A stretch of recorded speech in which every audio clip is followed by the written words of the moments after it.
Happy Friday, Medina City Schools. It is November 2nd, and welcome to the Superintendent's Desk. I have several topics to discuss with you this week. In the past, I've brought up graduation requirements, and we released a video on our YouTube page with Mr. Harrison discussing some of the things that we're going to be looking into surrounding graduation requirements and potential changes.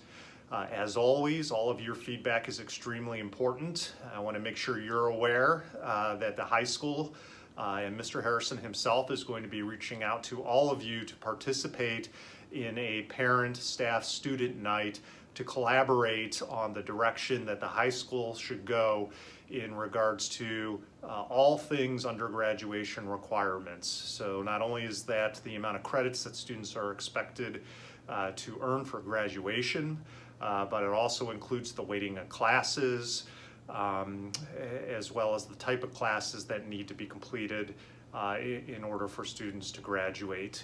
In addition, he's going to be including student recognition and recognition programs into that discussion as they explore our current use of class rank and how that could potentially be changed to another system. So please watch the high school newsletters as well as communications coming out of the high school for when that meeting is going to occur.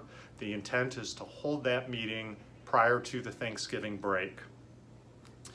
The second item is also an update for you. I had spoken several weeks ago about the possibility of a bond issue and trying to determine whether that's a direction we need or want to go as a school and as a community. Wanted to let you know that we did take the first step in that exploration process. We met with the OFCC, which is the Ohio Facilities Construction Council. I had mentioned them previously. They're an organization out of the state. This organization is put into place to help to provide funding to school districts when it comes to updating and building facilities.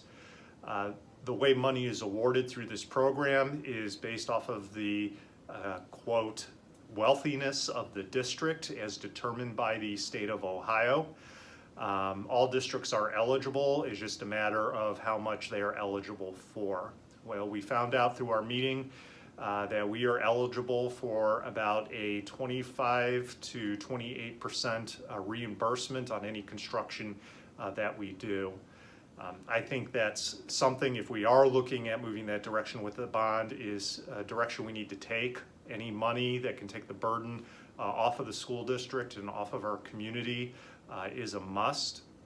I do intend to make a recommendation to our Board of Education to proceed with the Ohio Facilities Council.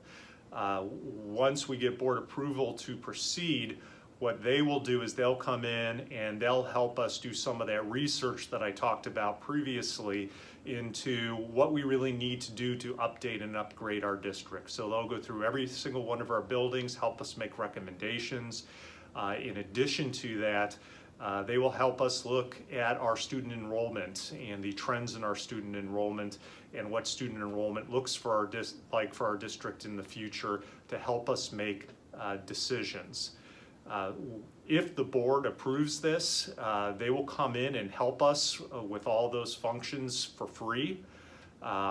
It's a service they provide once you have board approval.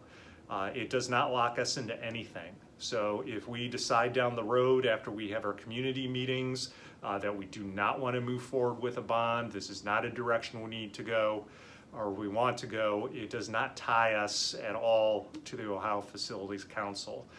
So to me, it really seems like a no-brainer considering the services we could get, as well as locking in potential funding to help us with construction we may determine that we want or need to do. One item of note in working with the Ohio Facilities Council is that there is a waiting list, and because we're a wealthy district, we've got a little more time on that waiting list. We are not currently on the list, but will be placed on the list if our board takes action. We were informed that it is approximately anywhere between a 4, 6 to even 8-year time period before any reimbursement of funds can be received. Now, that doesn't mean we can't put a bond on, it doesn't mean we can't move forward with projects, it just means that we will have to pay for those projects up front and later on get reimbursement. So as new developments come up, as we're looking into this process, I will make sure to keep you informed as parents and community. Kind of tied into the Ohio Facilities Council and facilities piece is the districting of our schools.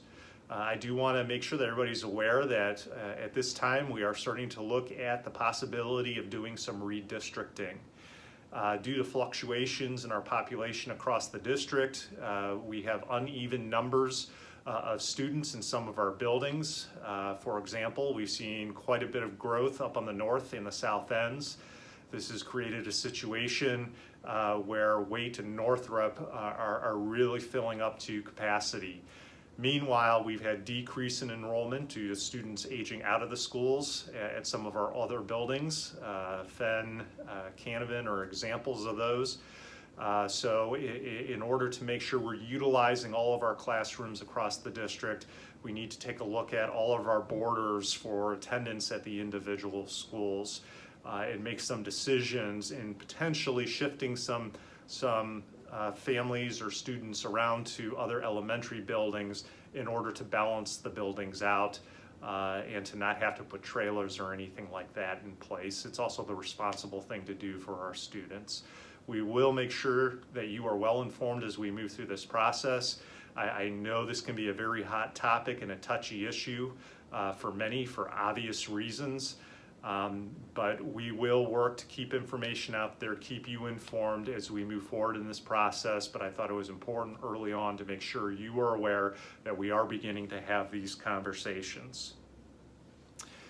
Our school calendars, this is a request I've gotten quite often. We are going to be presenting school calendars to our Board of Education for review on Monday night at our work session. These will not yet be voted on. We are looking at releasing a 3-year calendar, and I know this is something people have been waiting for as they've been trying to plan their own calendars, vacations, and other events. But we have prepared, our calendar committee has prepared 3 years worth of school calendars. The calendars are very similar to what our calendar and schedule looked like this past school year. So we've reduced or eliminated all of those early dismissals that we used to have, and we also added in more professional development days for our staff. So please look out for those calendars. They'll be coming your way soon, hoping to take board action and approval on those in November or December at the absolute latest. And the last piece of information I wanted to provide you is we are having a joint meeting with City Council and the Mayor this Monday evening. It is our regular work session. There's going to be 2 parts to our meeting.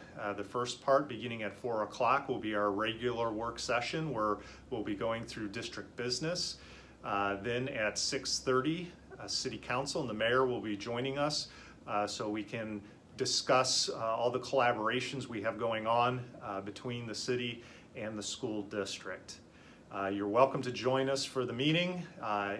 If not, just contact me and I'll provide you any information that was discussed. You can access the board agenda through our website and through our board docs program. Wish everybody an outstanding weekend, hoping for a little bit of dry weather. It's definitely feeling more like fall. Crazy, it's November. Hopefully we'll have a nice fall, dry weekend.